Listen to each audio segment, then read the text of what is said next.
नमस्कार। उत्तराखंड की खबरों में आपका स्वागत है और मैं आपके साथ प्रिया बिस्ट। बुलेटिन की शुरुआत करते हैं।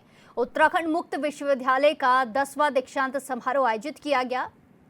कुलाधिपति राज्यपाल गुरमीत सिंह ने विश्वविद्यालय सभागार में छात्र छात्राओं को स्वर्ण पदक दिए। वहीं 18,129 शिक्षार्थियों को स्नातक और स्नातकोत्तर की उपाधि और 6 को पीएचडी की उपाधि भी प्रदान की गई है। इसके अलावा विश्वविद्यालय की त्रैमासिक पत्रिका उड़ान का विमोचन और विश्वविद्यालय की इंग्लिश के बाद हिंदी वेबसाइट का लोकार्पण भी किया गया। कार्यक्रम के बाद मुख्य अतिथि राज्यपाल गुरमीत सिंह ने बताया कि आज का दिन बहुत अहम है। आज 18,129 छात्र छात्राओं को डिग्री और अन्य छात्र छात्राओं को गोल्ड मेडल और पीएचडी की उपाधि से नवाजा गया है। उन्होंने कहा कि अब ये छात्र प्रदेश के साथ ही देश के विकास में अहम भूमिका अदा करेंगे।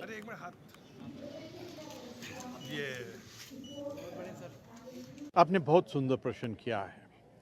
आपका जो फोकस है शिक्षा में आगे कैसे बढ़ना चाहिए। बहुत सौभाग्य का दिन है कि हमने उत्तराखंड ओपन यूनिवर्सिटी के 10वें कॉन्वोकेशन किया है, जिसके अंदर में 18,416 स्टूडेंट्स को डिग्री दी गई है। उनमें से 36 को गोल्ड मेडल और 4 को पीएचडी दिया गया। ये एक बहुत सुंदर साधन है, ये ओपन और डिस्टेंस लर्निंग का। मुझे ऐसा लगा कि सचमुच में डिजिटाइजेशन का एक बहुत सुंदर पॉइंट है, जिससे कि हम अपने दूर दराज, स्पेशली उत्तराखंड के इलाके जो हैं, दूर दराज ग्रामीण इलाके, सोल्जर्स, महिला, विकलांग, उनके लिए एजुकेशन का एक बहुत सुंदर सिस्टम है। और मुझे बहुत खुशी है कि जो यहाँ का कैंपस नेटवर्क है वो यूनिवर्सिटी ने बहुत ही सुदृढ़ किया है। जो डिजिटाइजेशन के जो स्टडी मटेरियल है, कार्यक्रम है, उसके अंदर में एक बहुत ही बड़ा परिवर्तन लेके आए हैं।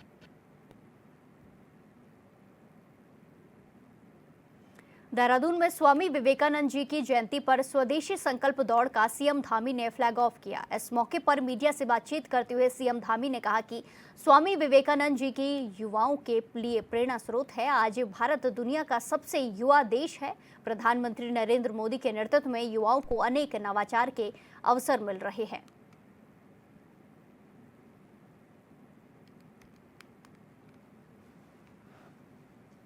युवाओं को बहुत बधाई देना चाहता हूँ, बहुत शुभकामनाएं देता हूँ। स्वामी जी को अपनी भावांजलि अर्पित करता हूँ।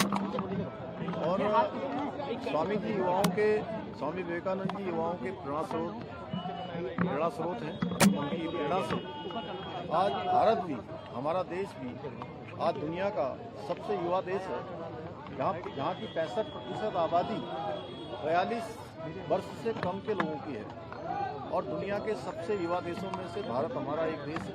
आज प्रधानमंत्री आदरणीय मोदी जी के नेतृत्व में युवाओं के लिए अनेक नवाचार के अवसर देश के युवाओं को मिल रहे हैं, चाहे वो शिक्षा का क्षेत्र हो। हमने राज्य के अंदर युवाओं को रोजगार से जोड़ने के लिए 27,000 युवाओं को पिछले 4 सालों में सरकारी नौकरी उनको मिलने में सफलता प्राप्त हुई है, जो अपने आप में रिकॉर्ड है। राष्ट्रीय युवा दिवस के मौके पर मुख्यमंत्री पुष्कर सिंह धामी ने राज्य के युवाओं को बधाई देते हुए कहा कि आज प्रदेश में खेल के साथ साथ युवाओं को रोजगार के क्षेत्र में आगे बढ़ने की संभावनाएं दी जा रही हैं।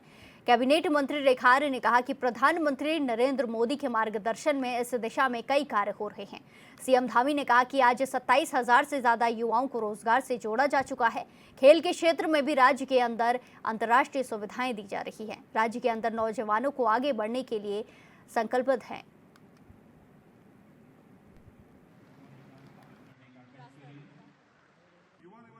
देखिए, सर्वप्रथम सभी युवाओं को राष्ट्रीय युवा दिवस की बहुत शुभकामनाएं हैं। आज स्वामी विवेकानंद जी का जन्म दिवस है। उनकी पूरी जीवन जो है युवाओं के लिए प्रेरणा स्रोत है। उनका एक एक अक्षर जो है युवाओं को ऊर्जावान, प्रेरणावान और किस प्रकार से हम अपने लक्ष्य की प्राप्ति करते हैं उस दिशा में मार्गदर्शन देता है। निश्चित रूप से इस राष्ट्रीय युवा दिवस के अवसर पर हमारे विभाग के द्वारा नवयुवक मंगल दल, महिला मंगल दलों को, जिन्होंने कई सारे कार्य क्षेत्रों में बेहतरीन काम किए हैं, आज उनको इस राष्ट्रीय युवा दिवस के अवसर पर माननीय मुख्यमंत्री जी के द्वारा उन्हें आज सम्मानित किया गया है। और इसके साथ ही स्वामी विवेकानंद जी के जन्म दिवस पर जिन्होंने बेहतरीन रील जो 90 सेकंड या 60 सेकंड की जिन्होंने सोशल मीडिया प्लेटफॉर्म के माध्यम से जन जागरण का काम किया है, ऐसे लोगों को भी आज यहाँ पर सम्मानित हुआ है।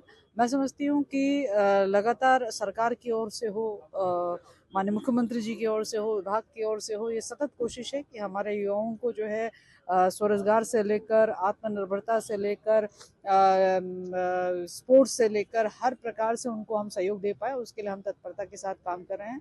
और युवाओं को ये दिन आज समर्पित है। निश्चित रूप से युवा जो है स्वामी विवेकानंद जी के जीवनी से प्रेरणा लेते हुए निश्चित रूप से अपने लक्ष्य को प्राप्त करेंगे। बीजेपी प्रदेश प्रवक्ता हनी पाठक ने विवादित बयान पर सफाई देते हुए कहा कि जो गलत है वो गलत ही होता है और उसे सही ठहराना कोई सवाल नहीं है। उन्होंने स्पष्ट किया है कि संबंधित व्यक्ति ने किसी भी आधिकारिक मंच पर नहीं बल्कि एक बैठक के दौरान मजाकिया लहजे में बात कही थी और बाद में सार्वजनिक रूप से माफी भी मांग ली है। हनी पाठक ने कहा कि इस पूरे प्रकरण से बीजेपी का कोई लेना देना नहीं है, क्योंकि गिरधारी लाल साहू ना तो पार्टी के कार्यकर्ता हैं और ना ही किसी संगठनात्मक पद पर हैं। ये उनका व्यक्तिगत विचार था और यदि किसी को ठेस पहुंची है तो उस पर खेद व्यक्त किया गया है। ऐसे में मुद्दे को अनावश्यक रूप से तूल देना उचित नहीं है।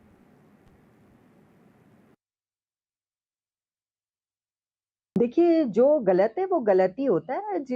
वो किस इंटेंशन से बोले, किस इंटेंशन से नहीं बोले, लेकिन उनका लहजा एकदम मजाकिया था और उसके बाद उन्होंने आकर माफी भी मांगी है।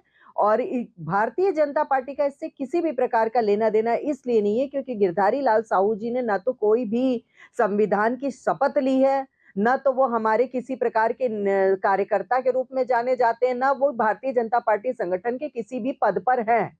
तो वो उनका अपना व्यक्तिगत विचार था। जिस प्रकार से एक बैठक थी, उस बैठक में हास्यास्पद तरीके से उन्होंने इन सब चीजों को बोला है, तो उसमें विरोध किया जा रहा है। लेकिन उन्होंने सार्वजनिक तौर पर आकर माफी भी मांगी है। तो उसके बाद वो क्या करती है कांग्रेस, क्या नहीं करती, वो उनके अपने निजी लोकतंत्र है। लोकतंत्र में सभी को अपने निजी अधिकार उपयोग करने का पूरा अधिकार होता है। कांग्रेस के वरिष्ठ नेता और चक्राता विधायक प्रीतम सिंह ने न्याय पंचायत स्तर पर सरकार के कार्यक्रम को लेकर तीखा हमला बोला। उन्होंने कहा कि 9 साल तक सरकार को जनता के बीच जाने की याद नहीं आई और अब चुनाव नजदीक आते ही पंचायत में कार्यक्रम किए जा रहे हैं।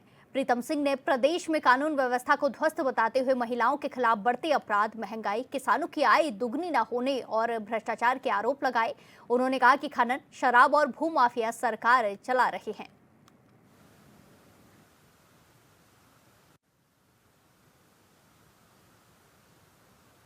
देखिए, आप मुझे बताइए ना, 9 साल इस सरकार को बने हुए हो गए हैं। 9 साल तक इन्हें याद नहीं आया कि सरकार जनता के द्वार, अब जब चुनाव है तो सरकार जनता के द्वार जा रही है और जब जनता के द्वार जा रही है तो जनता प्रश्न पूछ रही है और पूछ रही है कि बताइए, कानून व्यवस्था पूरी तरीके से ध्वस्त है। इस प्रदेश के अंदर महिलाओं पर सबसे ज़्यादा अपराध हो रहे हैं और उन अपराधों में भाजपा के लोग शामिल हैं। महंगाई अपने चरम पर है। आपके सामने किसानों की आय दोगुना होगी, अभी तक दोगुना नहीं हो पाई है। भ्रष्टाचार अपने आप में चरम पर है। खनन माफिया, शराब माफिया, भू माफिया सरकार को संचालित करने का काम कर रहे हैं। एक बात हो तो मैं कहूँ, यहाँ तो उल्टी गंगा बह रही है और भ्रष्टाचार में किन लोगों को पकड़ा जा रहा है? जो छोटी मछलियाँ हैं, जो मगरमच्छ हैं, उन पर जो है कब कार्रवाई करेगी सरकार, बताए ना।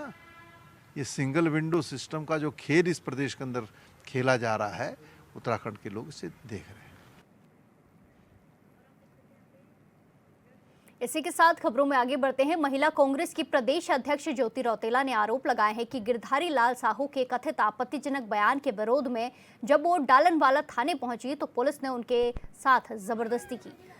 ज्योति रौतेला ने कहा कि उन्होंने 2 तारीख को गिरधारी लाल साहू के खिलाफ तहरीर दी थी, जिसमें आरोप लगाया गया था कि उनके बयान ने बिहार समेत पूरे देश की महिलाओं का अपमान किया है, लेकिन अब तक कोई भी ठोस कार्रवाई नहीं हुई है। उन्होंने आरोप लगाया है कि तहरीर देने और शांतिपूर्ण विरोध के बावजूद पुलिस ने उन्हें जबरन उठाकर पुलिस लाइन भेज दिया, जो लोकतांत्रिक अधिकारों का खुला उल्लंघन है।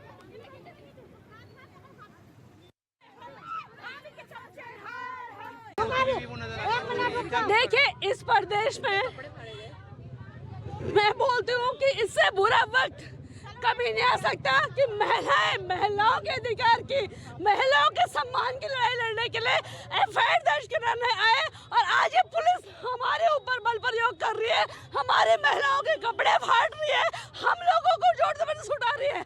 हम लोग क्या मांग रहे हैं? हम लोग सिर्फ ये बोल रहे हैं कि गिरधारी लाल साहू जिसने महिलाओं को बिकाऊ बताया, जिन्होंने महिलाओं के व्यापारीकरण की बात करी, उसके खिलाफ एक कंप्लेंट दर्ज की जाए। लेकिन यहाँ पे पुलिस हमें जोर जबरदस्ती से उठा रही है, हमारी महिलाओं के साथ बदतमीजी कर रही है। ये धामे की पुलिस बिक चुकी है और इन लोगों ने आज हमारे साथ बदसलूकी की, हमारी महिलाओं के साथ बदसलूकी करी। हम लोग सिर्फ और सिर्फ एफआईआर दर्ज कराने के लिए आए थे। हम लोग सिर्फ एफआईआर दर्ज कराने आए थे।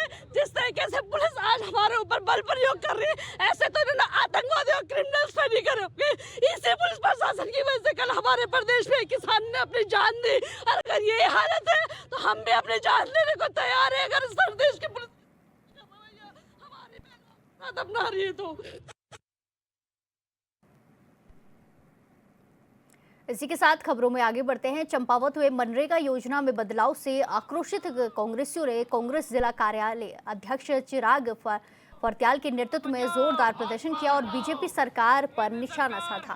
प्रदर्शनकारियों ने कहा कि राष्ट्रपिता महात्मा गांधी के नाम से संचालित ऐतिहासिक योजना को हटाकर सरकार ने बापू का अपमान किया है।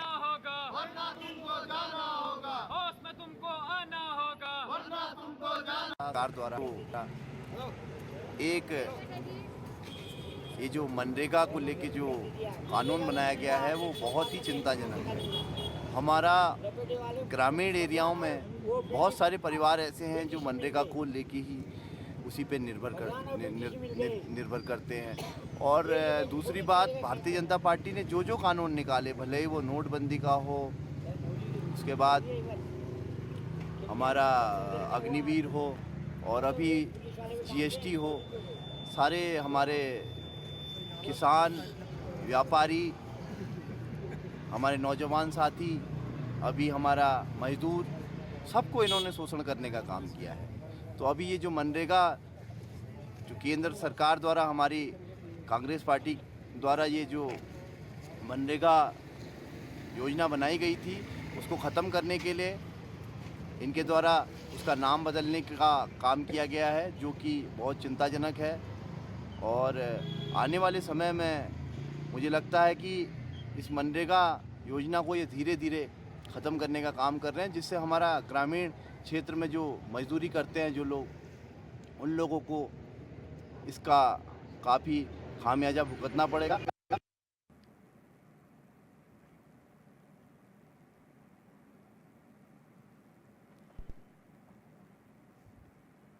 नगर निगम परिसर में प्रधानमंत्री आवास योजना के तहत लाभ वितरण कार्यक्रम आयोजित किया गया, जिसमें 177 जरूरतमंद परिवारों को आवास योजना का लाभ दिया गया। मेयर गजराज बिष्ट और नगर आयुक्त परितोष वर्मा ने लाभार्थियों को चेक वितरित किए। इस मौके पर मेयर ने योजना को गरीबों के लिए सुरक्षित छत देने की दिशा में अहम बताया, जबकि नगर आयुक्त ने कहा कि पात्र लाभार्थियों को पारदर्शिता के साथ योजना का लाभ दिया जा रहा है। कार्यक्रम में बड़ी संख्या में लाभार्थी और नगर निगम के अधिकारी मौजूद रहे।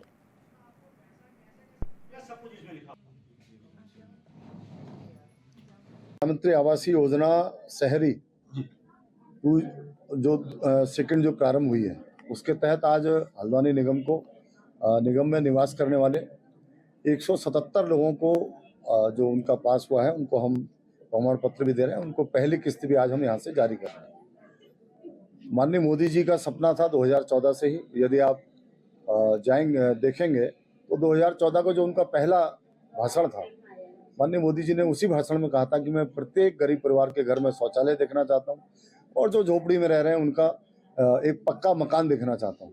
2014 से लगातार आदरणीय मोदी जी इस काम को कर रहे हैं और आज मैं आप सब यहाँ लगभग 177 परिवार हमारे बीच में उपस्थित है, इन सब की ओर से माननीय मोदी जी का, माननीय मुख्यमंत्री जी का, अपने सभी अधिकारियों को जो इस काम में लगे हुए थे, धन्यवाद भी करता हूँ, बधाई भी देता हूँ कि हमारे जितने लोग भी हैं। और मैं अभी लगभग मुझे जानकारी मिली है, लगभग 156 लोगों के और हमने आगे भेजे हैं कि उनको भी हम दें।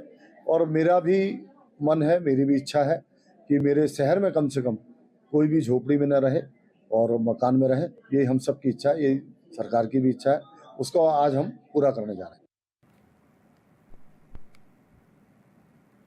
दून अस्पताल के चिकित्सा अधीक्षक डॉक्टर रविंद्र सिंह बिष्ट ने बताया कि आभा आईडी केंद्र सरकार की एक अभिनव पहल है, जिससे मरीजों का मेडिकल डेटा डिजिटल रूप से सुरक्षित और व्यवस्थित रहेगा। आभा आईडी के जरिए मरीज का रजिस्ट्रेशन और पूरा मेडिकल रिकॉर्ड एक ही आईडी से जुड़ा होगा, जिससे बार बार पर्चा भरवाने की जरूरत नहीं पड़ेगी। उन्होंने कहा कि रोजाना ओपीडी में आने वाले 2,500 से 3,000 मरीजों को मैनेज करने में ये सिस्टम भीड़ कम करने और समय पर इलाज देने में मददगार होगा।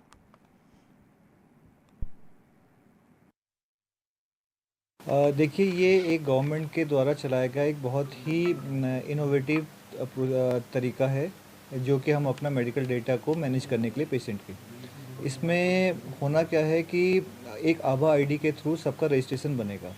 मरीज को इससे काफ़ी बेनिफिट होने वाले हैं कि उसके सारे डेटा उसे अब मेंटेन करने की ज़रूरत नहीं होगी। आभा आईडी के थ्रू उनके उसके कार्ड में स्टोर रहेंगे, तो जब भी कहीं किसी भी डॉक्टर के पास जाता है तो डायरेक्टली उस कार्ड के थ्रू हो जाता है। हमारे सेटअप में इसका बेनिफिट ये है कि जैसे कि आप लोगों ने देखा होगा कि हमारी ओपीडी करीब 2,500 से 3,000 के आसपास जा रही है पर डे की लगभग। तो 6 घंटे के अंदर 2,500 से 3,000 पेशेंट्स को मैनेज करना, उनका टाइमली पर्चा बनना, भीड़ को कम से कम हो और मरीज को दिक्कत ना हो, इसके लिए इसकी बहुत हेल्प होने वाली है। इसके थ्रू मरीज ऐप डाउनलोड करके घर पे ही अपना पर्चा बना सकता है, अपना टोकन लेके यहाँ पे अपना पर्चे की प्रिंट आउट लेके अपना जिस भी करस्पॉन्डिंग जो भी डॉक्टर हैं उनको दिखा सकता है।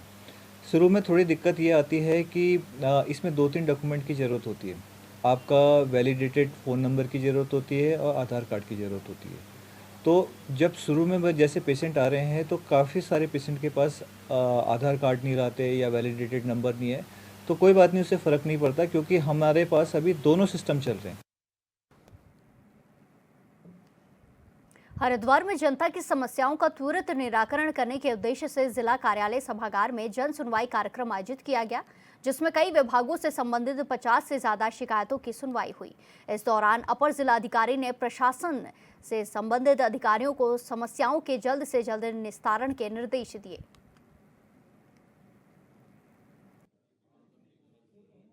ये लगभग 50 से ऊपर की जो शिकायतें प्राप्त हुई है इसमें आज मुख्य तौर पे ज़मीन की पैमाइश के संबंध में और नाला निकासी के संबंध में, गंदगी के संबंध में आई है और अधिकांश शिकायतें संबंधित विभागों को दे दी गई है और अधिकांश शिकायतें कुछ ऐसी भी है जो हमको जिला स्तर पर देखनी है।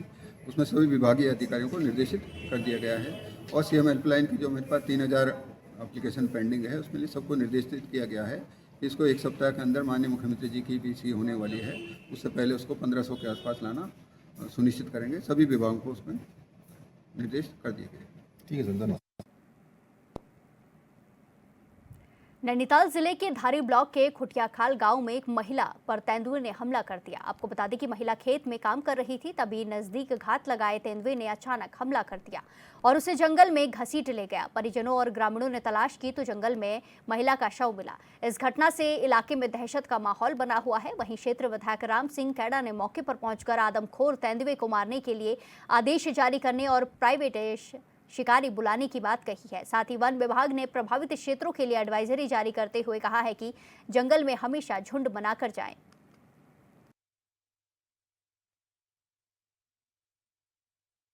दिन जो घटना हुई थी, तत्काल माननीय मुख्यमंत्री जी से मैंने वार्ता की और चीफ ये वन विभाग के जो वन प्रमुख सचिव हैं आर के सुधांशु जी, उनसे बात हुई और ये हॉक साहब से बात हुई और माननीय मुख्यमंत्री जी के आशीर्वाद से आदमखोर बाघ तेंदुए को मारने का आदेश जारी उसी दिन, उसके दूसरे तीसरे दिन जारी हो गया था। तो यहाँ के डेपो की या वन विभाग के जो जिम्मेदार अधिकारी हैं उनकी कहीं पर गलती है कि ये अभी तक प्राइवेट शिकारी को लाने में इनने देर कर दी। 2-3 दिन पहले प्राइवेट शिकारी यहाँ पर पहुँचा है, जैसे हमारी दीनी में घटना हुई थी, हमारे ओखलखाड़ा के चमोली में घटना हुई थी, आज मेरे खुटियाखाल में घटना हो गई। तो इसलिए मैंने इनसे पहले दिन ही कहा था भाई ये प्राइवेट शिकारी को लाइए यहाँ पर इस बाघ को तेंदुए को मारने के लिए और माननीय सरकार ने बाघ को, आदमखोर बाघ को तेंदुए को मारने का आदेश जारी कर दिया है। लेकिन मुझे लगता है यहाँ पर कि माननीय डेफो या वन विभाग के जो भी जिम्मेदार अधिकारी हैं ये इनके हाथ अभी भी मुझे लग रहा है इसको मारने में कांप रहे हैं।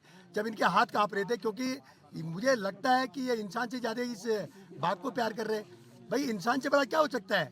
मनुष्य योनि से बड़ी योनि क्या हो सकती है? मनुष्य से बड़ा कोई नहीं है, चाहे वो बाघ हो चाहे कोई दूसरा जानवर हो। इसलिए मैंने पहले दिन ही निवेदन किया था कि इसको हर हाल में मारिए। माननीय सरकार ने, मुख्यमंत्री जी ने इसको मारने का आदेश जारी किया है और इसको तत्काल प्राइवेट शिकारियों को ला करके इसको मारिए।